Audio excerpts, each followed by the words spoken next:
Bonsoir. Bonsoir. Alors, on continue notre étude. On est au chapitre 14 de Rotat Teshuvah, paragraphe 12. Yeshit Savon, Penimi, Sheba Me'argashat Alikui Anishpati.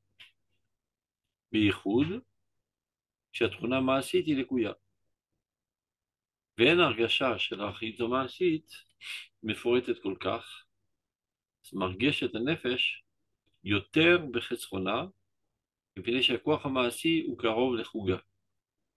מה Ok. שאין כן, האנשים שהם קרובים אל חוג המעשי, שלקויותיהם מתפשטות יותר בעולם הרוחני הרחוק. הם אינם יכולים להרגיש חסרון עד כדי עיצבון, ויכולים להיות יותר שמחים מטבעם. אמנם מי שליקוייו המעשיים נוגעים לליבו, ושאיפותיו הן רוחניות אדירות, יראה להגביר את השטף הרוחני ולשעבדו לעולם המעשי, באופן שיאיר את האופק המעשי, ועל ידי עסק התורה המעשית יתפתח, והיה למאור של תשובה עליונה, שיתקן את הכל, את החיים המעשיים והעינויים ביחד. Alors, de quoi s'agit-il? Là, le Rav Kook décrit deux types de personnages. Il y a dans ce monde des gens avec un caractère d'action, ce sont des hommes d'action, et d'autres qui ont plus une tendance spirituelle, aussi bien dans le monde du Chol que dans le monde du Kodesh. Le monde du Chol, par exemple, c'est quelqu'un qui s'intéresse à la mécanique, etc., et d'autres à la poésie et à la philosophie. Dans le monde du Kodesh, c'est pareil. Il y a des gens qui sont plus orientés vers l'étude de l'halakha et la pratique de l'halakha la plus précise, et d'autres qui ont un élan d'âme plus vers la spiritualité, la connaissance profonde de la direction de Dieu dans son monde, etc., l'histoire divine. Ce sont des types de personnalités différentes. Et donc, comment agir lorsqu'il y a des manques dans ces deux personnages? C'est de ça que le paragraphe parle. Regardez. Yesh Savon Plimi. Parfois, quelqu'un ressent une certaine tristesse intérieure. Sheba Mergashat Alikou Elishpati, qui découle tout simplement de cette sensation, parce qu'on a affaire à quelqu'un avec une sensibilité développée, du fait que son âme est cachée, n'apparaît pas dans toute sa vigueur en lui, à cause de ses défauts, de ses fautes, de ses péchés. Bi'ichud, Kishatruna Maasit Ilekuya. Et spécifiquement, lorsque la déficience se trouve au niveau de l'action,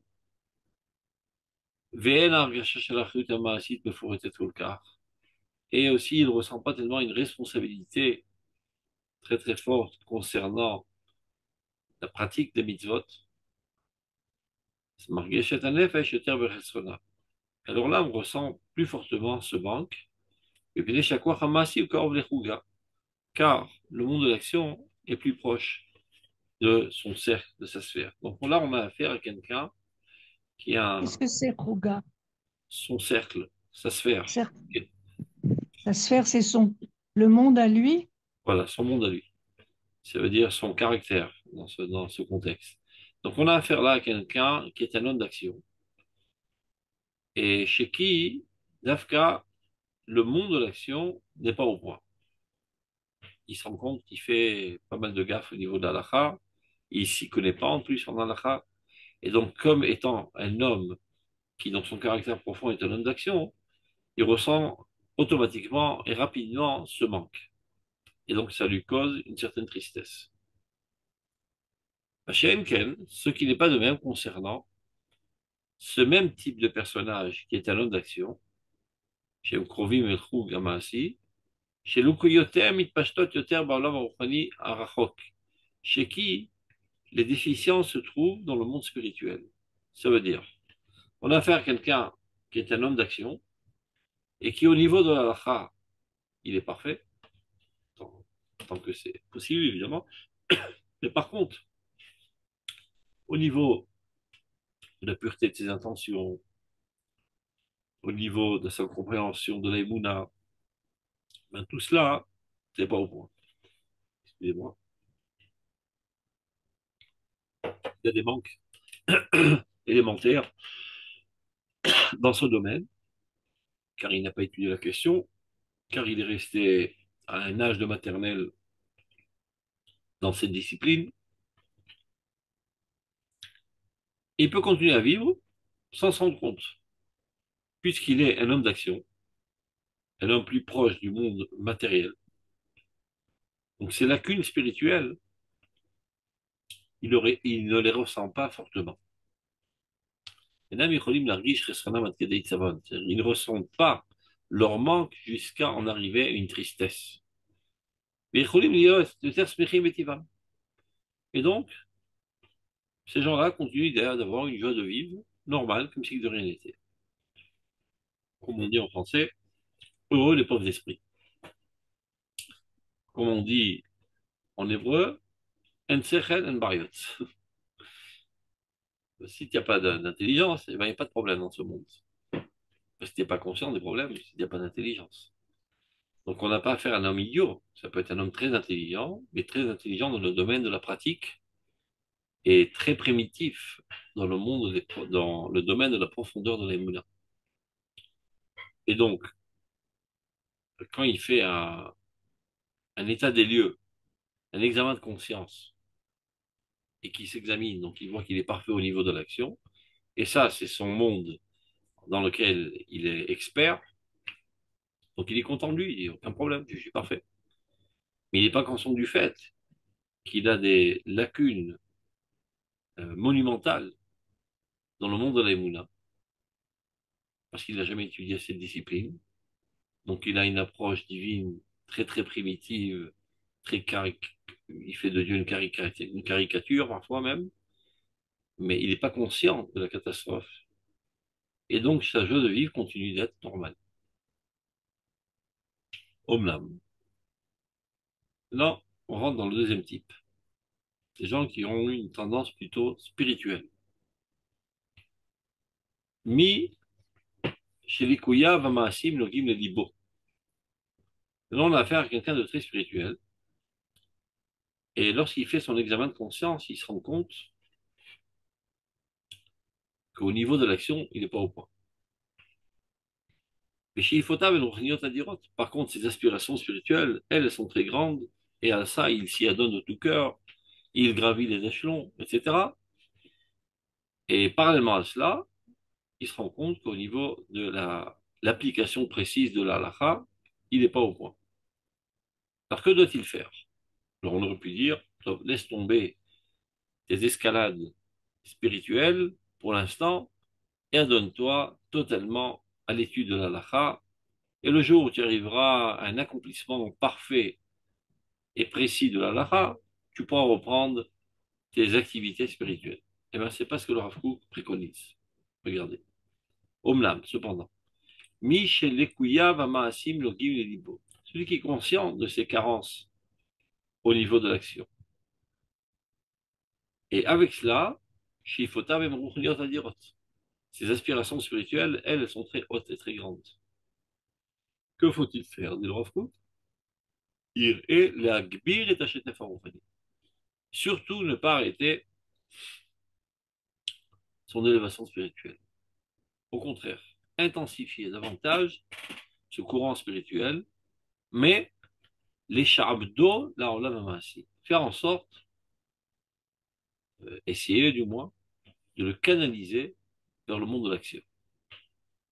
De manière à pouvoir éclairer l'horizon du monde de l'action. Ça veut dire, qu'est-ce que ça veut dire exactement? Ça veut dire que tu dois étudier la halakha, mais en essayant toujours de comprendre l'aspect spirituel de la halakha. Parce que tu es quelqu'un de spirituel. Donc, continue de gravir les échelons de la spiritualité, ton approfondissement dans l'étude de la Emouna, etc. Et avec cela, t'orienter vers la compréhension et évidemment l'application de la halakha, tout en essayant constamment de comprendre la profondeur spirituelle qui se cache derrière la halakha. Ben, l'idée est c'est que la Torah m'incite. Et donc, en s'adonnant maintenant à l'étude de la Torah pratique, c'est-à-dire de la halakha, pater. C'est comme ça que ce bonhomme réussira à se développer. Et surtout pas faire ce qu'on aurait pu penser d'emblée, laisser tomber provisoirement la spiritualité et ne s'adonner qu'à l'étude technique de l'halakha. Non, évidemment, il faut réparer cette carence en halakha, mais tout en gardant constamment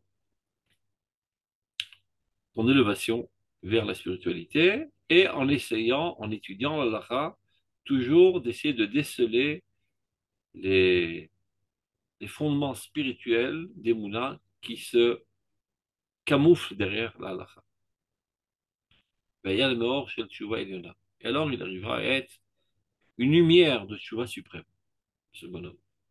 Shitaken Atakol. Et c'est comme ça qu'il pourra tout réparer. Et Tachaim Amaseim, Vayonim V'yachad. Aussi bien son aspect pratique dans la vie, c'est-à-dire sa précision dans l'application de la halakha, que ses élévations spirituelles au niveau le plus haut en fonction de ses capacités. Il applique ça à l'éducation des enfants aussi. Et ben, dans le monde, comme je disais tout à l'heure, il y a deux types de personnages. D'ailleurs, c'est plus ou moins en relation avec les deux sphères du cerveau, comme on le sait. Il y a l'hémisphère de gauche et de droite. Celle de gauche est plutôt pour les sciences pratiques et techniques et précises, et celle de droite, c'est la poésie, la philosophie, la croyance, etc., etc. Imagination. Et ben dans ce monde, il y a des gens qui ont cet aspect plus développé de la personnalité et d'autres cet aspect plus développé de la personnalité. Et il faut savoir, comme dit Shlomo Meller, Chanor, Anar, Les Apidarko. Il faut savoir éduquer chaque enfant selon sa nature propre et pas essayer de manière artificielle de lui insérer toutes sortes de données qui ne sont pas adéquates à sa personnalité. Mais en fin de compte, nous devons tous être parfaits dans tous les domaines. C'est une question d'accent plutôt. Pas dire comme j'ai une tendance spirituelle, donc je m'adonne toute ma vie à la spiritualité. Et comme j'ai une tendance pratique, je m'adonne toute la vie à la pratique. Non, la pratique devient plus facilement parce que tu es quelqu'un de pratique, mais tu dois t'efforcer de combler ton manque spirituel. C'est en d'autres termes, si on te demande qui tu es tes manques, et non pas tes acquis, et non pas tes prédispositions. Parce qu'en cela, ça ne nécessite pas de toi tellement d'efforts. Alors que la définition de l'homme, c'est l'effort. L'Israzal, Adam, La'amal Yulad. L'homme est né pour l'effort. Il y en a qui pensent que ce monde, c'est une colonie de vacances. Eh bien, ils se trompent. Nous ne sommes pas là pour nous amuser, mais pour nous efforcer dans tous les domaines de notre vie. Et donc, notre shlichut, c'est-à-dire notre rôle, notre vocation, c'est toujours d'essayer de combler d'Afka les aspects faibles de notre personnalité. Cela ne veut pas dire qu'on ne doit pas s'adonner aux aspects forts et les développer, évidemment. Ça, c'est assez facile. Donc, on s'en sert pour avoir des satisfactions, pour avoir des réussites et pour pouvoir parfois en faire son pain, comme on dit. Mais l'essentiel de nos efforts doit être orienté pour combler nos manques. Donc, celui qui naturellement a une tendance vers la pratique doit s'adonner à développer son monde spirituel, tout en évidemment préservant sa tendance pratique. Et celui qui, au contraire, a une tendance spirituelle, évidemment, doit se développer et peut arriver à des niveaux très très hauts puisqu'il a déjà une prédisposition à cela dans la spiritualité, mais ne pas se laisser aller et s'oublier dans ce domaine, mais continuer constamment d'essayer de combler ses manques dans le monde de la pratique. Donc pour résumer ce paragraphe, le Rav parle de deux genres de personnalités. Une personnalité pratique et une personnalité spirituelle. Maintenant, cette personnalité pratique, pour avoir des carences au niveau de la pratique, il en est conscient automatiquement puisque c'est proche à son cœur, et ceci lui cause une certaine tristesse. Par contre, lorsqu'il a des carences dans le domaine de la spiritualité, qui est loin de son tempérament, disons, il n'en est pas conscient. Ça ne veut pas dire que c'est pas grave, c'est très très grave, mais il n'en est pas conscient. Et de fait, il garde sa joie de vivre. Et comme je disais tout à l'heure, heureux les pauvres d'esprit. Euh, et le deuxième genre de personnalité, celui qui a une tendance plus spirituelle, donc quand il a des manques au niveau de la spiritualité, il en est conscient automatiquement, puisque c'est sa sphère, c'est son domaine, et il en souffre énormément, il peut sombrer dans la tristesse. Mais lorsqu'il a des manques dans l'aspect pratique,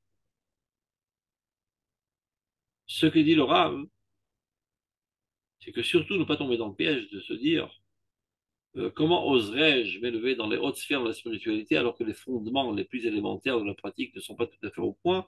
Alors laissons tout tomber pour l'instant et adonnons-nous qu'à la pratique. Et maintenant, ça ne réussira pas parce que ce n'est pas les choses qui sont capables de lui donner de l'enthousiasme et de l'entrain.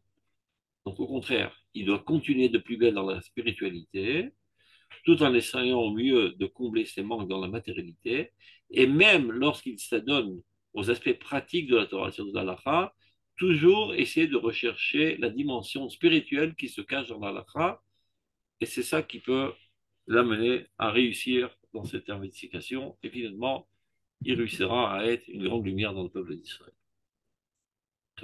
On continue. Yud Gimel, paragraphe 13.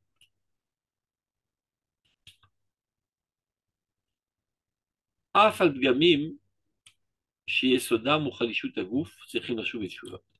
Ça, c'est un grand chidouche. Même les défauts qui découlent d'une faiblesse corporelle, il faut faire teshuva.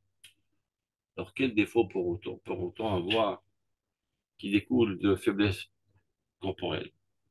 Supposons que tu es malade, alité. Donc, évidemment, c'est très compliqué de te lever d'aller à la synagogue et de prier en minyan si tu es alité. Donc, évidemment que tu es anous. C'est un cas de force majeure. Mais ce n'est pas pour autant qu'il n'y a pas un manque. Il y a un manque de fait. Et ce manque, tu dois le combler. C'est vrai qu'il y a des circonstances atténuantes parce que tu étais malade, mais c'est pas pour autant que tu en es exempté totalement. Et donc, ce manque, il faut le combler. Ou bien tu es faible, etc. Tu as tendance à t'énerver rapidement. Et ben, le fait que tu te sois énervé, c'est une carence dans ta personnalité. Et il faut y remédier par la teshuva. C'est vrai que tu n'es pas totalement responsable parce que c'est des faiblesses corporelles qui t'ont amené à te comporter de la sorte. Mais, de fait, ce sont des carences qu'il faut guérir. C'est ce qu'il est en train de dire. Af al-Bgamim chez Sodam Khalishut Agouf. Même les défauts qui découlent d'une faiblesse corporelle, ben, il faut faire teshuva aussi envers eux. Alehem al-Kol Toldotehem. Envers eux, envers tout ce qui en découle. Une faiblesse entraîne un comportement parfois négatif, qui lui-même entraîne d'autres comportements encore plus négatifs, et ça fait boule de neige. Donc tout cet enchaînement, il faut le réparer ou quand tu retrouveras ta santé, ou bien déjà maintenant, pour des remords, etc. C'est-à-dire, au niveau de la pratique, parfois tu ne peux pas encore changer, parce que si tu es alité, tu n'es pas capable de te lever tout seul, évidemment, tu ne pourras pas aller à la synagogue et prier en minyan. Mais avoir des remords, ça tu peux le faire. Donc tu peux faire déjà la tchouva marche à vite, la tchouva au niveau de la pensée. Et après, lorsque tu guériras, ouais, tu iras de plus belle à la synagogue. Et si pendant cette époque, tu n'étais pas capable d'étudier la Torah, bon, et tu n'es toujours pas capable parce que tu es faible, etc. Donc, techniquement, tu ne peux pas y remédier, mais mentalement, tu peux y remédier en ayant des remords. Et pas se dire, toi, c'est pas grave, je suis exempté, je suis malade. La vie est belle. Non. Donc, af al-gamim chez Sodam, même les défauts qu'on a en nous, qui leur fondement est la faiblesse corporelle, il faut aussi faire souvent envers eux. Alhem, envers eux, Valkol Tolotem et tout ce qui en découle. Mikol Makom, cependant, Sechim Litrazek Meod, Shalom Litpachet de Tametan. Il faut énormément se renforcer et ne pas avoir trop peur de ce genre de péché.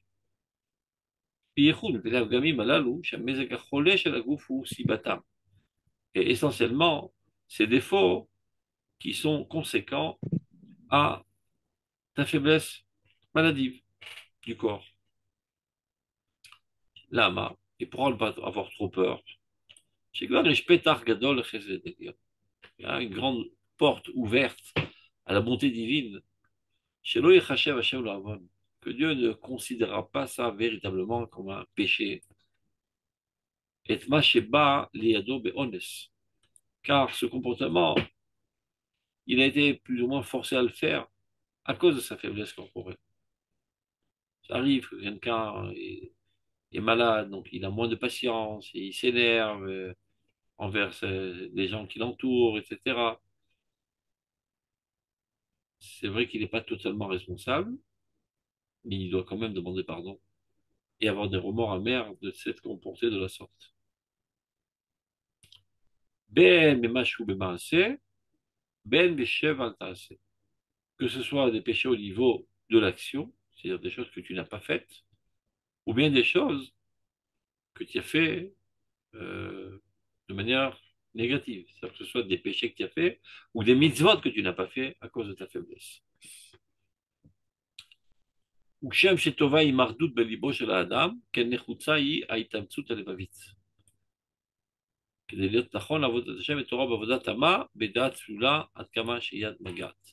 C'est-à-dire de la même manière qu'une révolte intérieure, c'est-à-dire une manifestation intérieure contre tes faiblesses, c'est quelque chose de très positif. Mardout, c'est l'itmared. L'itmared, c'est-à-dire se révolter. Se révolter contre qui? Contre toi-même, contre tes faiblesses. Manifester contre tes faiblesses. Ne pas prendre ça à la légère.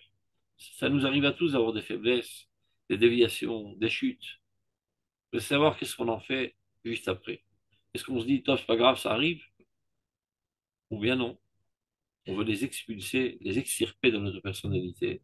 Et comment cela se fait? Par le biais d'une révolte interne, d'une manifestation interne contre ce comportement, contre cet élément négatif et nocif qui a pénétré ma personnalité. C'est exactement comme dans l'organisme, du point de vue physiologique. Quand il y a un élément non souhaitable qui a pénétré le corps, les trompettes sonnent et les soldats sont en route, les globules blancs prennent la route et arrivent vers le microbe et l'entourent, et c'est ça ce qui fait le pu pour l'en sortir. Et ben c'est pareil, le processus de la tchouva. À partir du moment où il y a un élément négatif et nocif qui a pénétré dans notre personnalité, la santé de notre âme commence déjà à réagir et envoie ses bataillons à la charge. Pour expulser le péché de notre personnalité, il faut en être conscient et même euh, intensifier le processus en y pensant, en ayant des remords, etc., en faisant un examen de conscience. Donc, Shem Shetova, Imardout, Belibosh, Adam, de la même manière qu'une révolte au sein de l'homme est quelque chose de très souhaitable, car Nechutza Itamtsut el il faut aussi un effort constant du cœur, c'est-à-dire même dans ta faiblesse, ne pas te laisser aller. Et pas de chercher des prétextes pour ne rien faire ou bien te laisser aller à faire des fautes parce que je suis malade, parce que je suis pas capable, etc. Et bien que le minimum de force que tu as, continue à servir Dieu. T'es pas capable d'aller jusqu'à la synagogue, ben, faire en sorte, je sais pas, de prier au même moment où les gens prient, ou bien d'essayer d'écouter par la fenêtre s'il y a un minyan à côté, etc., etc. Ce que tu es capable de faire avec le minimum de force que tu as en toi, fais-le. Efforce-toi.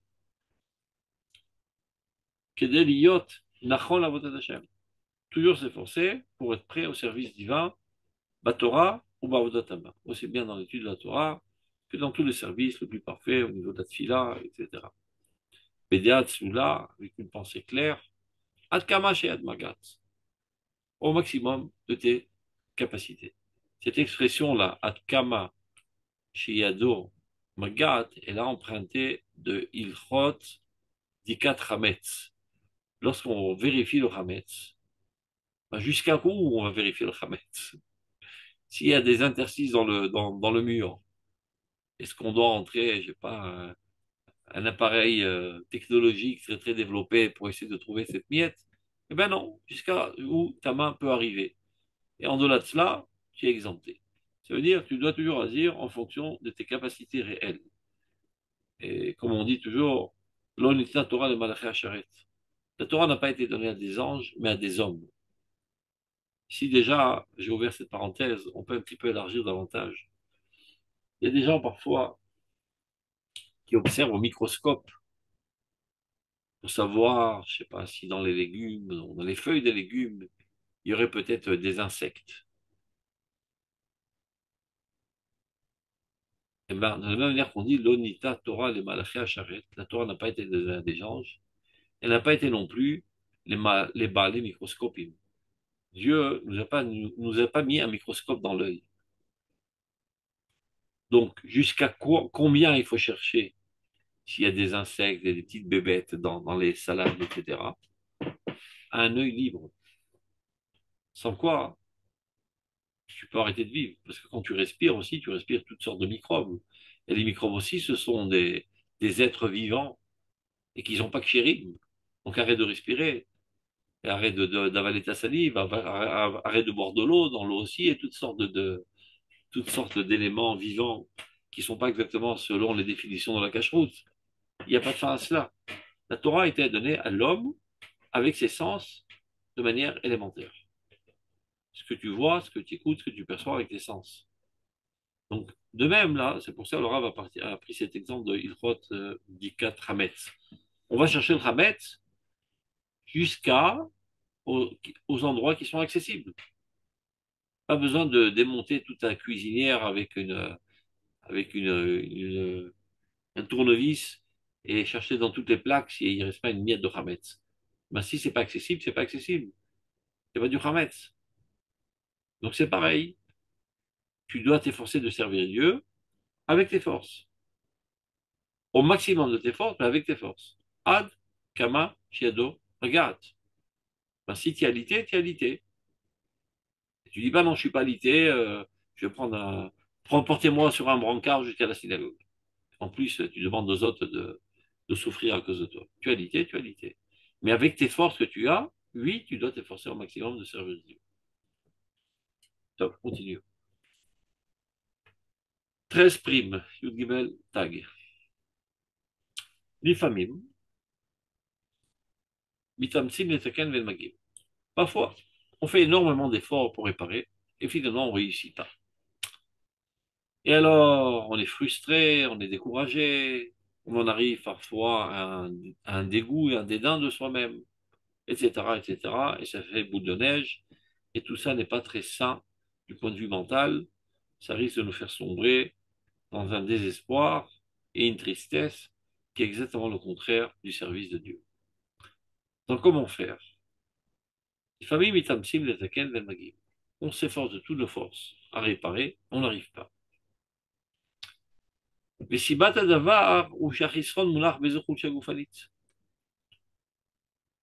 se peut parfois que la cause de ta non-réussite n'est pas un problème spirituel, mais tout simplement un problème corporel. Je donne un exemple tout simple. Un élève qui a décidé, avec beaucoup d'idéalisme et d'entrain, d'aller étudier la Torah. Voilà, il a terminé son bac et il se dit, au lieu d'aller directement faire mes études académiques, je veux me consacrer 1 ou 2 ans d'études à la Torah dans une yeshiva. Très bien, comme il arrive à la yeshiva, il s'assoit, il prend sa Gemara, il commence à étudier, il s'endort. Il se renforce, il se réendort. Il se renforce, il se réendort tout le temps. Il dit, bah mince, qu'est-ce qui m'arrive? J'ai pas de crainte de Dieu, la Torah ne m'interpelle pas, je suis un sale type, etc., etc., etc. Mais mon pote, tu te trompes sur toute la ligne. Il se peut tout simplement que tu manques de fer dans le sang, et c'est ça qui t'amène à t'endormir. Va 3 secondes à la coupe va te faire t'examiner chez un docteur, un médecin, il va donner des cachets et tout se remettra en place. Donc arrête de t'introspecter spirituellement, alors que la solution est bien plus simple et plus proche qu'elle est corporelle, médicale. Donc toujours, il faut savoir analyser où se trouve le problème.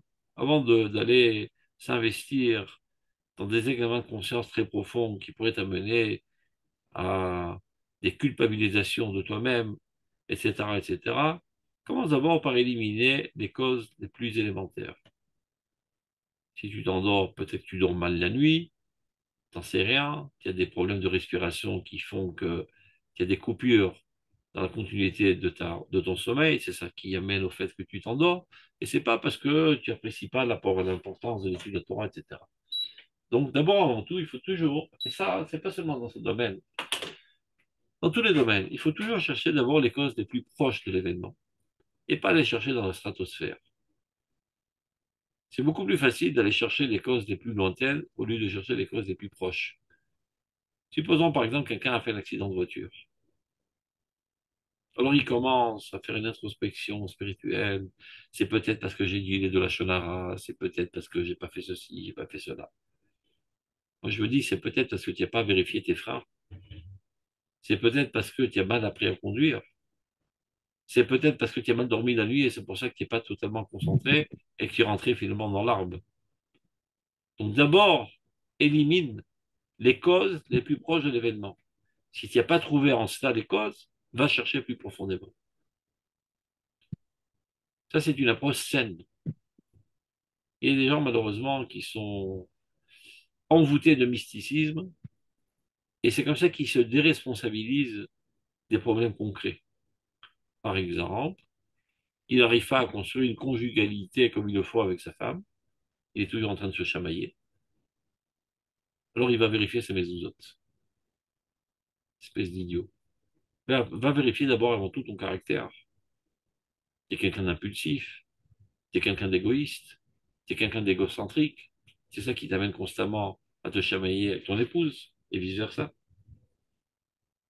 Et ne va pas chercher des causes lointaines dans le monde céleste. D'abord, il faut toujours solutionner le problème dans les causes les plus proches de l'événement, comme il est dit, derech eretz kadma la Torah. Avant de gravir les hautes sphères de la Torah, solutionne d'abord avec les solutions les plus concrètes, les plus matérielles. La Torah n'est pas une alternative à l'intelligence humaine, mais elle est cumulative. Dieu t'a donné une cervelle, une compréhension logique, rationnelle, pour solutionner des problèmes d'abord simples. Ce que tu n'es pas capable de solutionner avec ta cervelle, ce n'est qu'alors que tu as recours à la Torah qui est un étage supérieur. Mais c'est beaucoup plus facile de se déresponsabiliser de ces véritables problèmes les plus concrets et les plus élémentaires et d'aller chercher des causes lointaines. Et comme ça, je ne suis pas coupable. C'est pas moi, c'est à cause de la mezouza, c'est à cause de mes ancêtres, c'est à cause que je suis le guilgoul d'une autre personne qui avait des problèmes psychologiques dans le monde précédent. Et c'est comme ça qu'on ne se prend pas en main sérieusement. Donc, lorsqu'il y a un problème, cherchez la solution d'abord dans les causes les plus proches du problème. Donc là, il a parlé au niveau de la faute, au niveau du manque d'études de la Torah, mais c'est aussi vrai pour tous les domaines de la vie, cette approche. Si tu vois que tu t'efforces et que tu réussis pas, ne va pas chercher dans des complications intérieures spirituelles. Cherche d'abord et avant tout dans ta couche la plus superficielle de ta vie, c'est dans ton corps. Si les fondations ne sont pas solides, eh bien, tout le bâtiment s'écroule. Si ton corps n'est pas en bonne santé, alors ton âme n'a pas un support solide pour agir. Donc mange bien, dors bien, fais du sport. Si tu es malade, prends des médicaments. Et après, tu commences à aller chercher dans les hautes sphères de la spiritualité si tu rencontres des problèmes dans ta vie. Donc, on reprend dans le texte, regardez. Bon, juste pour l'anecdote, je vais vous raconter une petite histoire parce que ça me fait rire toujours cette histoire. J'ai un copain qui est rabbin. On étudie ensemble au Marolev. Oui, il est rabbin à Ashdod. Il est assez funeur comme ça dans son caractère. Et il voit que un des, une des personnes qui prie dans sa synagogue arrive toujours à la synagogue avec son enfant. Son enfant a 10 ans, un truc comme ça. Il n'y a pas d'autre enfant. Donc, de la manière la plus franche, il lui demande, vous avez un problème? Comment se fait-il qu'il n'y ait pas d'autre enfant? Il dit, je sais pas, on est mariés depuis longtemps, on a eu un premier enfant et ça s'est arrêté. C'est coincé. Et qu'est-ce que vous avez fait pour solutionner le problème? Et bon, on est allé chez Baba je dis pas les noms, et un autre baba, et un autre baba, et toutes sortes de rabbins, toutes sortes de mekoubalim, et on a mis de l'huile sur la tête, on a fait des zgoulottes, on est allé chez tous les tzadikim et toutes les tombes, et ça n'a rien donné. Alors il écarquille les yeux, le rabbin, et il dit, et vous êtes allé à la coupe patronale? Alors, ce bonhomme écarquille les yeux, comment un rabbin provient à une telle réaction? Vous êtes allé vérifier chez un médecin quel est le problème? Ah ben non, on n'y a pas pensé. Il m'a fait beau plaisir, vas-y. Il va chez le médecin. 3 mois après, il vient lui chuchoter dans l'oreille, ma femme est enceinte. Il a appelé son enfant au nom de ce rabbin qui est mon copain. Donc pourquoi je raconte cette anecdote? Il y a une maladie religieuse de chercher les problèmes dans la stratosphère au lieu d'essayer de les solutionner d'abord dans ce monde-ci. Ta femme ne rentre pas enceinte, donc d'abord on va vérifier. Ben, qu'elle se vérifie, que toi tu te vérifies. Va chez un médecin. Et ne cherche pas des causes spirituelles compliquées. Si tu as fait toutes ces investigations et tout ça et que tu n'as pas trouvé de solution, ce n'est qu'alors que tu as recours aux hautes couches de la réalité, de l'existence. Mais pas directement d'emblée courir vers ces hautes sphères. Dieu t'a donné la cervelle, et la cervelle aussi, elle est divine.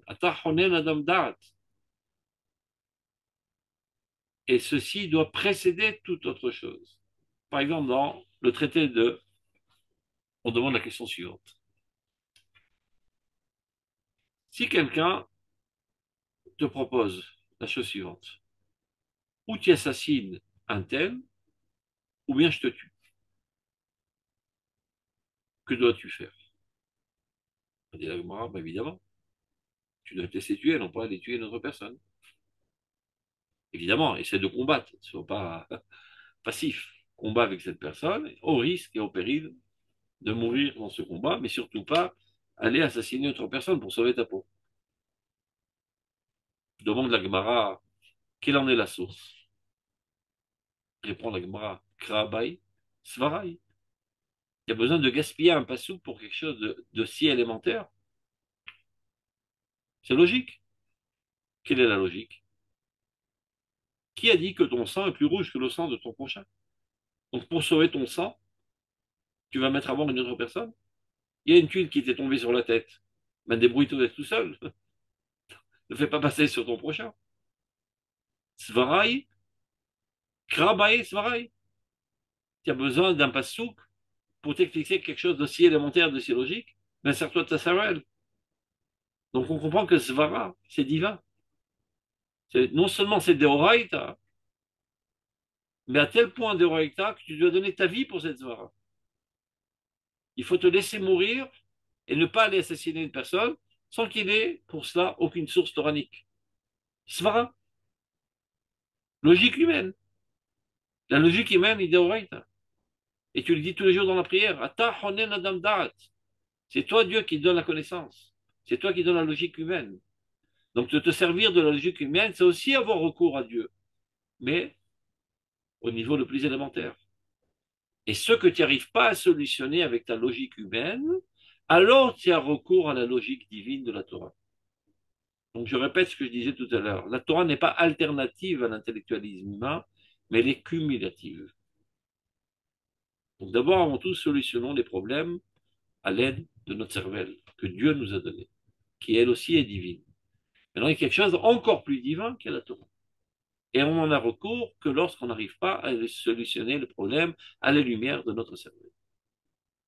Donc, ce paragraphe qui traite d'un sujet très précis, mais on peut l'élargir de manière générale dans toute notre approche de la vie. Donc, il dit l'orav, on essaie de réparer quelque chose et on ne réussit pas. Il peut s'avérer que, en fait, le problème se trouve dans une faiblesse corporelle et pas un manque de volonté, un manque de compréhension, un manque de conviction, etc., qui t'amènerait à toutes sortes de culpabilité, sensations de culpabilité et de remise en question, etc. Non, non, tu t'es complètement gouré de pistes. Obéchisron idia, tout simplement. Tu t'y connais pas dans la matière. C'est pas un problème spirituel. Par exemple, je sais pas. Tous les jours, tu te lèves pas à la prière. C'est-à-dire, t'as qu'à mettre un réveil. Non, mais je sais pas faire fonctionner le réveil. Bon, c'est pas un problème spirituel, va apprendre comment faire fonctionner un réveil, tout simplement. Si tu sais pas, demande un conseil à l'autre personne. C'est simple. Au Bechisron, il dit, ah, bitraglut binyane, aolam achei. Parce que il y a des carences élémentaires concernant ce monde-ci. Tu ne t'y connais pas en maths, tu ne connais pas en calcul, tu ne connais pas en géographie, tu ne connais pas toutes sortes de choses, et tu fais toutes sortes d'erreurs. Et après, tu penses que c'est un problème spirituel, le manque de crainte de Dieu. Rien du tout, tu as fait totalement fausse piste. Va d'abord combler tes manques de Roland Mazé. Et sur Roland Mazé, sur Derech tu pourras construire de manière solide ta Torah. Une Torah qui est fondée sur des bases bancales, elle s'effondre. Vaz, même bouffée Torah. Et alors, quand tu t'adonnes à la connaissance de ces domaines de Olamazé, de ce monde-ci, c'est le corps de la Torah. C'est pas une perte de temps de connaître le bon fonctionnement de ce monde, de savoir comment se débrouiller dans ce monde. C'est le corps de la Torah. Il y a plus haut l'âme de la Torah. Mais de la même manière que toi, tu es fait de corps et âme, ce monde aussi est fait de corps et âme, et la Torah aussi est faite de corps et âme. Donc les connaissances concrètes de ce monde, savoir se débrouiller normalement dans ce monde,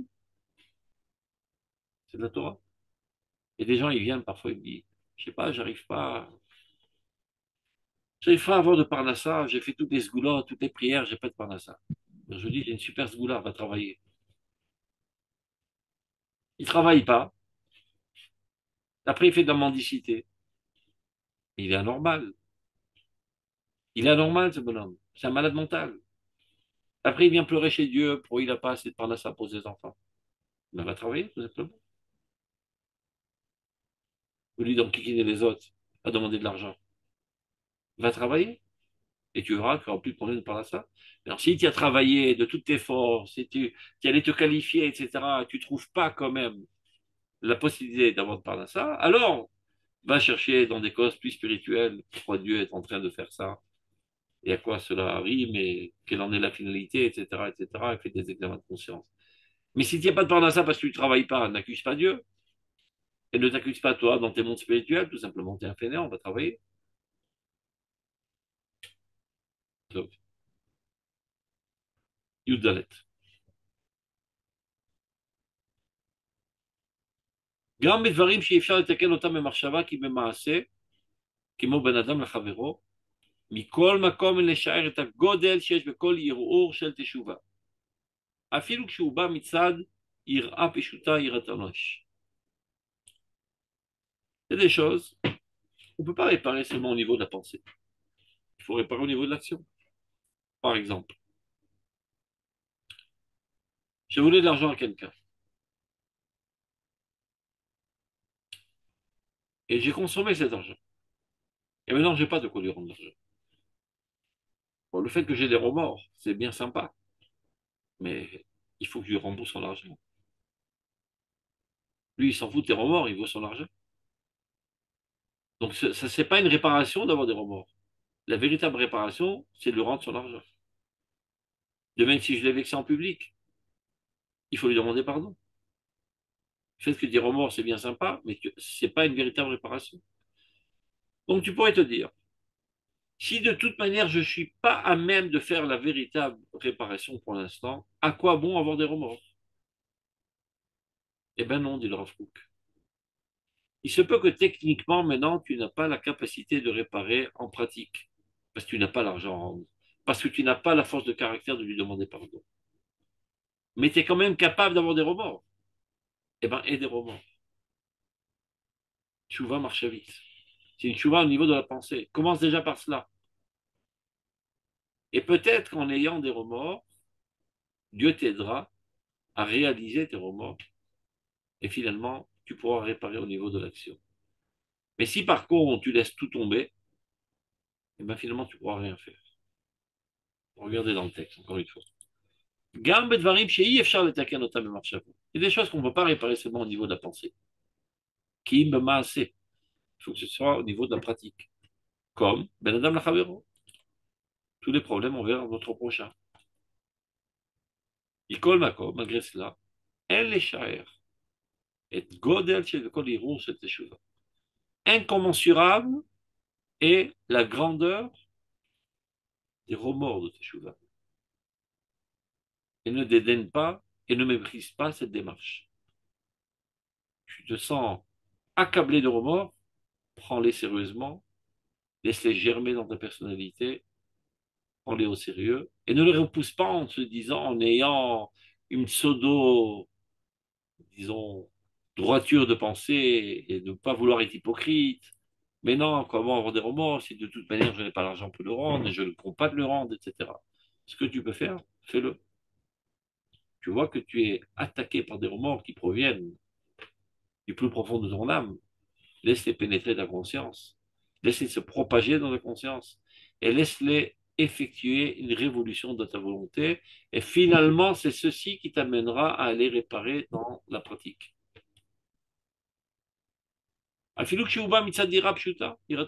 Bien que ces remords, parfois, ils peuvent venir d'une cause assez basse, la crainte du châtiment. Pas par une prise de conscience de la vérité, et de l'amour de la vérité, et de l'amour de la droiture. Tout simplement, j'ai peur de me ramasser une tannée. J'ai peur qu'il m'arrive toutes sortes de galères, et donc j'ai peur. Ça ne vole pas très haut, comme on dit, mais c'est me crier. Qui est capable d'aller des remords, même si ceci est motivé et suscité par des causes assez basses, comme la crainte du châtiment, vas-y quand même. Lama. מפני שכל מידה קטנה שבקטנות גורמת לעורר בנפש ובעולם את המידות הקדושות והגדולות. Parce qu'en fait, il y a un enchaînement. Il y a des maillons dans cette chaîne. Toute mida, toute mesure que tu as dans ta personnalité, même la plus petite, a une influence et entraîne à éveiller dans ton âme et dans le monde des midotes plus saintes et plus grandes. C'est-à-dire maintenant tu saisis le bas de la chaîne. C'est-à-dire ta motivation, elle est assez basse, assez nulle. C'est seulement la peur du châtiment. Mais tu saisis déjà quelque chose qui appartient à cette chaîne de la Gdusha. Et de là, ça fera un enchaînement qui te fera gravir les échelons. Et finalement, tu arriveras à une reconnaissance du bien et une haine du mal, un amour du bien et une haine du mal. Tout en commençant par cette motivation assez basse qui est la crainte du châtiment. Donc, quand cette opportunité se présente devant toi, que tu as un remords, bien qu'il provienne des niveaux assez bas, ne lâche pas la perche. Attrape la perche. Approfondis davantage ce remords. Et petit à petit, tu as déjà ouvert une petite lucarne qui permet à la lumière de la Teshuvah de te pénétrer et d'effectuer en toi une révolution de ta personnalité et t'amener petit à petit à gravir les échelons jusqu'à en arriver à une reconnaissance de la vérité du bien et du mensonge du mal. Et ceci développera en toi une volonté de faire, de réaliser ça dans le monde de la pratique. Or Kodesh, mais Or Pene Elion, Mofia Vechol Ziv, Adar Avar Benoam Hashem, Aliyekol Machshava Nota Letova. Car il faut savoir qu'une lumière de sainteté provenant de la lumière la plus suprême du divin apparaît dans toute sa splendeur et l'amour et l'agrément divin dans toute pensée qui se tourne vers le bien, peu importe son niveau. Toute pensée qui t'oriente vers le bien, il faut la saisir de suite. Et pas te surestimer, te dire non, cette pensée elle est trop basse pour moi, elle est trop haute pour moi. Toute pensée qui se présente à toi, ce n'est pas par hasard. C'est Dieu qui te l'a envoyé. Saisis la perche. Bien que dans cette pensée, il y ait toutes sortes de saletés, parce que ça racole. La peur du châtiment, c'est intéressé. C'est pas les Shem Shamaïm. En d'autres termes, c'est quoi la peur du châtiment? C'est que tu t'en fous de la volonté de Dieu et tu ne ressens aucune adhérence à cette pensée. Mais tu l'as fait seulement pour sauver ta peau. Et tu peux dire, c'est sale. Nahon, c'est habillé de saleté. C'est bas. C'est moche. Mais dans l'intériorité, il y a de la lumière divine. C'est de revenir vers le bien divin. Donc, à filou bas sigim rabin, bien que dans cette pensée, il y ait toutes sortes d'éléments sales, rien là. La grâce intérieure qu'il y a dans cette pensée, la kodesh et yesodi, la sainteté fondamentale qui se trouve en elle, zéou shavé kolosher. Ceci est égal à toute richesse. Et kol chafetzim lo yishvu ba, et tout autre désir, toute autre orientation ne pourrait l'égaler.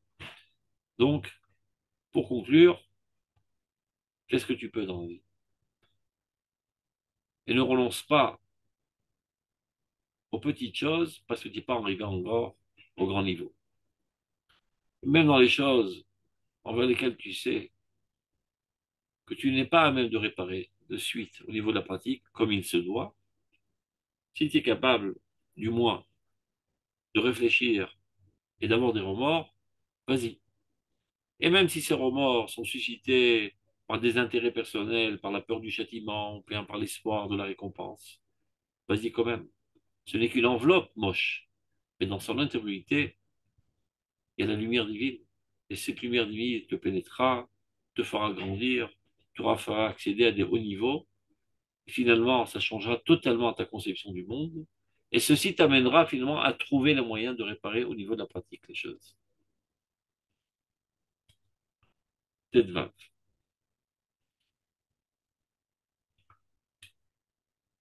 Afalpi. שהעיצבון והפחד מלפיני ביטול תורה ומבינה עוונות כולם, בכל מקום, תכף כשמרים בתשובה, הרי הכל מתהפך לטובה. צריכים מיד להתחזק באומץ ביטחון, בחסד עליון ברוך הוא, ולאחוז בתורה ובעבודה, כל אחד כפי מידתו. Alors, bien que la tristesse ou la peur proviennent parfois à cause du manque d'étude de la Torah. Tu sais que tu n'as pas étudié la Torah et tu as une sensation de culpabilité, ou bien à cause de péché que tu as fait. Mais les craintes, de suite, dès que tu commences à penser tes choses, il suffit que tu commences à penser, tu n'as pas pris encore la résolution de changer de comportement, tu n'as peut-être même pas encore de remords, c'est un niveau qui précède encore les remords. Tu penses tes choses. Tu dis, peut-être que mon comportement n'est pas au point. Peut-être que je devrais changer. Tu n'as pas encore changé. Tu n'es pas encore résolu dans tes comportements du futur. Déjà, à quoi tout commence à se transformer vers le bien. Comme je le dis à plusieurs reprises, la tchouva n'est pas humaine, elle provient de Dieu. C'est un courant qui provient de Dieu. C'est un flux qui provient de Dieu. Il arrive jusqu'à toi. Reste à savoir si tu ouvres la porte. Et le À partir doute, du moment où tu ouvres une petite lucarne, même microscopique, cette lumière peut pénétrer. Eh bien, penser que tu vas, c'est déjà ouvrir la porte. le doute, Et ceci te pénètre, et ceci, petit à petit, va effectuer une révolution dans ta personnalité. Donc, Srimia Ditrazek. Donc, de suite, il faut se renforcer avec beaucoup de courage et d'assurance en la bonté de Dieu. Et quand on commençait à maintenir la Torah, saisir la Torah et le service, chacun selon sa mesure, selon ses possibilités, ses capacités. עכשיו, ואם לפעמים יראה לו שהמידה מתעוררת על ידי הקריאה בספרים ענייני המוסר והיראה, אינו לפי מידתו. טוב, par hasard, tu as ouvert un livre, il y avait 2 minutes de libre, tu attendais le bus, tu attendais, je sais pas, ta femme, et tu as vu un livre sur la table, tu l'as ouvert. Tu commences à lire, et là-bas sont décrits des niveaux de spiritualité, de sainteté très très hautes. Tu te dis, eh ben, mon pote, c'est pas exactement pour moi ça. Ça, c'est pour les très grands sadikim, moi je suis un petit nul qui commence euh, sa démarche, c'est pas pour moi. Donc je ferme le livre. Nahon, tu as raison, tu sais t'estimer à juste mesure, c'est bien au-delà de ton niveau. Mais malgré tout, Idbonen, Viarkor, Amidatomai. Donc c'est l'occasion de réfléchir et de t'examiner quel est ton niveau. C'est vrai que tu as rencontré quelque chose, ce qui est décrit là, c'est un niveau très très haut. C'est pas mon niveau. Alors c'est quoi mon niveau? Ben, c'est l'occasion de m'auto-examiner et de m'auto-estimer et de savoir qui suis-je exactement, où j'en suis aujourd'hui. Vitrazek, vitames, vichud, bemidat atzvit.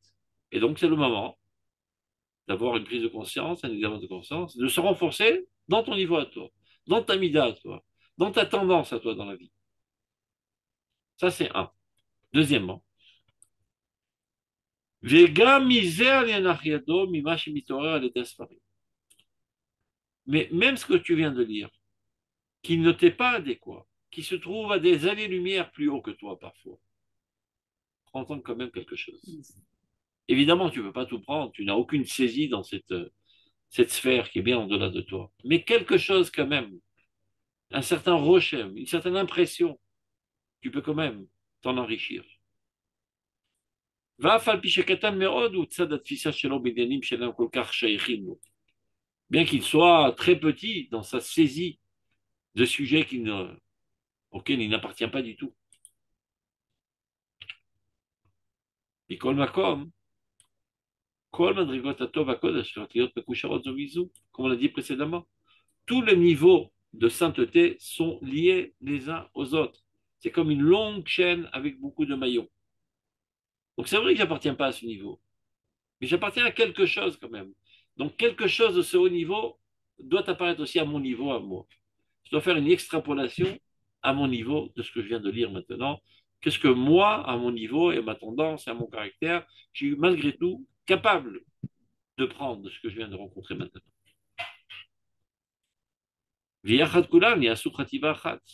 Et tous les niveaux ensemble ne réalisent en fait qu'une seule entité.